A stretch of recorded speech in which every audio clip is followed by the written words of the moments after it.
mas mahalaga sa'yo? Ang malaking pera paumpisa ng kapital o ang maliit lang na halaga? Ano ba ang mas nararapat? O yan ang pag-uusapan natin. At syempre bago tayo mag-umpisa, please naman sisi brother, pindutin mo na ang subscribe button na yan. Huwag ka nang mahiya kay Ate Tintin. Sige na, tulong mo na lang para lumawig ang ating channel. At syempre, tayo nang mag-chismisan. Gaya nga ng sinabi ko, ano ang mas mahalaga sa'yo? Maliit na puhunan o malaking puhunan sa pag-uumpisa ng negosyo? Abay, syempre depende yan sa'yo. Pero ano nga ba ang opinion ni Ate Tintin? Syempre para sa akin, dahil nag-umpisa ako sa maliit, dahil yun lang naman yung kakayanan ko. Ay mas maganda kung mag-umpisa ka sa maliit. Si Ate Tintin ninyo, nag-umpisa ako ng 20,000 pesos. Kasi ako ay dating lady guard. So, syempre, hindi naman ganun kalakihan yung sinasahod ng lady guard. So, ipon-ipon talaga si Ate Tintin. At kaya nga, nung nakaipon ako ng 20,000 pesos, sa tingin man ng iba ay maliit yan, pero ako, nag-go na ako. Baka may magsabi, Ate Tintin, medyo malaki na nga yan. Siguro, kung sa lugar ninyo, medyo malaki yan, pero dito sa amin, sa Puerto Princesa City, Palawan, ang 20,000 pesos ay napakaliit. Bakit? Kasi yung mga nabibiling mga dilata na yan, mga kape-kape na yan, abay binabiyahe pa yan sa barko. Maliban pa sa barko, kailangan pa nilang magrenta ng moreta. So, bago makarating sa amin, ilan yan silang kumpanya ang pagdadaanan bago pa namin mabili. At syempre, sa bawat kumpanyang pagdadaanan yan, kanya-kanyang patong yan sila. So, ganun sisi. Kaya medyo maliit lang talaga ang 20,000 pesos.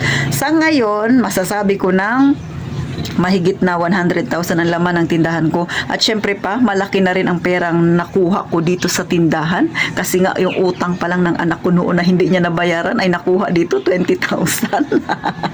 So, ibig sabihin, tubo na lang lahat ito. Ganun mga kasari. Alam niyo mga kasari, sa pag-umpisa ng tindahan, mas mainam talaga na mag-umpisa ka sa maliit. Bakit? Hindi naman natin hinihiling, pero totoo nangyayari ito na minsan nami-mishandle natin ang paghawak ng pera ng ating negosyo. Kaya minsan yung iba lumulubog. Kung nag-umpisa ka sa maliit at medyo tumagilid ang tindahan mo at sarili mong pera yan, okay na okay yan. Hindi ko sinabing okay na malubog ang tindahan mo or mawala, mabankrupt. Ang sinasabi ko is, kung sarili mong pera yan na nag-umpisa ka sa maliit na halaga, kung sakaling may mangyari nga na pagkakabankrupt ng tindahan mo, wala kang ibang magiging problema kasi sarili mong pera yon. Ang masaklap, nag-umpisa ka ng yung tindahan sa malaking halaga pero utang naman. At kung nagka-problema ng hindi sinasadya na bangkarote ang yung tindahan, marami kang problema. Bakit? Siyempre, kung kinuha mo yung pera na yan sa 5-6 sa utangan, may interest yan buwan-buwan. Depende pa yan sa kung ilang buwan mo kinuha. So, ilang buwan kang magdurusa sa pagbabayad. Saan ka kukuha ng pambayad? Diba? Tapos ang laki-laki pa ng ginawa mong pangpuhunan dyan sa tindahan mo, tapos na mishandle mo. Patay kang bata ka. Paano mo yan mabayaran? So, na-stress ka na. Samantalang, kung nag-umpisa ka ng tindahan mo, kahit maliit ang kapital, pero sarili mo yung pera mo, wala kang magiging problema. At syempre, dahil nga nag-umpisa ka sa maliit na halaga, ano ba ang pinapangarap ng mga tinderang kagaya natin, sarili nating negosyo? Ay, di ba, kahit papano dumami ang ating paninda. So, nag-umpisa ka sa maliit, nakikita mo, ang liit, kunti naman ang mga paninda ko na ito. So, ang tendency nag-iisip ka, ano pa kayang pwede kong idagdag? So, syempre, magsisipag ka para gumanda ang itsura ng tindahan mo, kagaya nga kay Ate Tintin. Dahil maliit nga yung aking puhunan nung nag-umpisa ako, pag nakikita ko yung tindahan ko, tinitingnan ko ito, napakaliit, ang pangit-pangit tingnan. So, nagtiyaga ako, nagsipag ako, araw-araw akong namimili at hindi ko binabawasan muna ang aking kita sa tindahan ko. Bagkos, binibili ko kaagad ng paninda. Bili ng bili, padami ng padami. Bakit? Siyempre gusto kong makitang maganda ang aking tindahan. Ikaw Sisi, ganyan ka rin ba? Yan din bang iniisip mo? Di ba? Sa totoo lang, kapag nag-umpisa po kayo ng maliit na halaga or puhunan sa inyong tindahan, tapos nakikita mo, ang pangit pala pagkakonti yung paninda. Alam niyo, sa totoo lang mga kasari, nagpupursige ka na mas makabenta ka ng marami, nagpupursige ka na mas ayusin yung paghawak ng pera mo kasi gusto mong dumami pa ang paninda mo. At saka ako mga kasari, kaya nagpursige ako, nagpilit ako na kahit papano unti-unting dumami ang aking paninda kasi ayoko nang bumalik sa pagiging empleyado. Pagod na ako magtayo. Labas na lahat ng barikos ni Ate Tintin sa paa katatayo.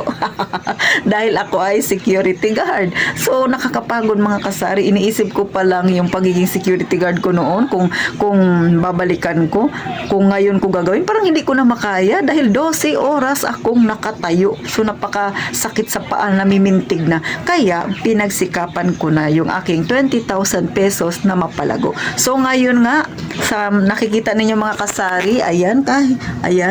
So, ganyan na siya. Meron pa yan dito sa kabila. So, marami pa siya. Ganyan na siya kadami mga kasari. Maliban pa dyan, si Ate Tintin ay may naipundar na rin na may naitago na rin akong savings. Meron na rin akong napundar na mga alahas. So, tinatago ko lang siya. Mahilig kasi ako talagang magpundar ng alahas mga kasari. Kasi yan yung investment ko.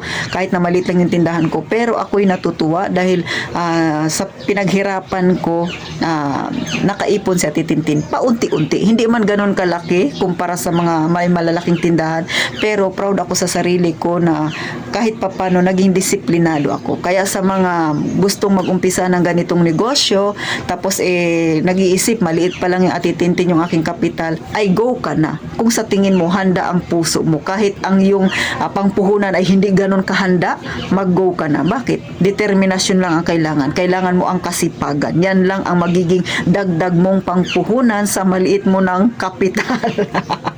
wala ka nang mapipiga di ba? Kung yan lang yung kaya mo, yan lang yung inabot ng kakayahan mong ipunin, di syempre ituloy mo na. Kesa nakatenga yan sa pitaka mo, hindi yan kikita. Pero kung sisimulan mo na, ngayon na, sigurado akong kikita ka na. Pero syempre, depende naman yan sa inyong mga kasari. Kung kaya nyo ba naman talagang mag-umpisa ng tindahan na malaki ang inyong punan, okay naman yun. Kung sarili nyo yung pera, okay naman yun. Wala naman tayong dapat pagtalunan. Ang sa akin lang, nagbibigay lang ako ng kaunting idea sa mga gustong magkaroon ng negosyo na may maliit na kapital na naiipon nila, tapos takot magpaumpisa, simulan mo na. Kasi mas maganda yun sa maliit ka nag-umpisa. Kesa naman malaking ang kapital mo, pero inutang mo, medyo kabahan ka dyan Sisi. Kasi nga, pag hindi mo nahawakan ng maganda ang pera na inutang mo na pampakapital, lumubog ang tindahan mo, nabangkarote, nako, konsumisyon ka dyan at marami ka pang bayarin, marami kang iisipin, nakaka-stress yan Sisi. Kaya di baling maliit, at least sarili mo naman ang pera na pinangumpisa mo ng iyong negosyo. So yan lang Sisi, ito ay pang sariling opinion ko lang at base sa experience ko. Sana kahit papano nakapagbigay sa inyo ng kaunting idea at sana nainganyo ko dyan ang iba na magpatuloy na kahit maliit ang kanilang perang naiipon, pero ito yung gusto ninyong gawin sa inyong pera, ang magkanegosyo, go ka na. Hanggang dito na lang mga kasari, at sana sa susunod na vlog ni Ate Tintin, suportahan nyo akong muli at magkita-kita tayong muli. At gaya nga ng palagi kong sinasabi, mag-iingat tayong palagi mga kasari.